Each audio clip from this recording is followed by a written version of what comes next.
Today we talk about how can you select a relationship to child on your family album app. We go to figure out the solution on how you can do that on your app. So you just follow these ways, then it's going to work with you. So all you have to do, you just go down here, you click here on settings down here. When you just click here on settings, so then it's going to take you to this list. It's going to show for you like this. Then all you have to do now, you just go down here. So when you just keep going down here, you come here to family members here. Then you click here on your name, just click on it.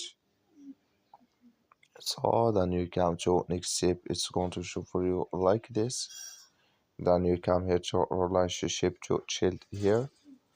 So then you just click here and decide. And here can you select relationship to child if you are mom or dad here, or can you add here custom album here.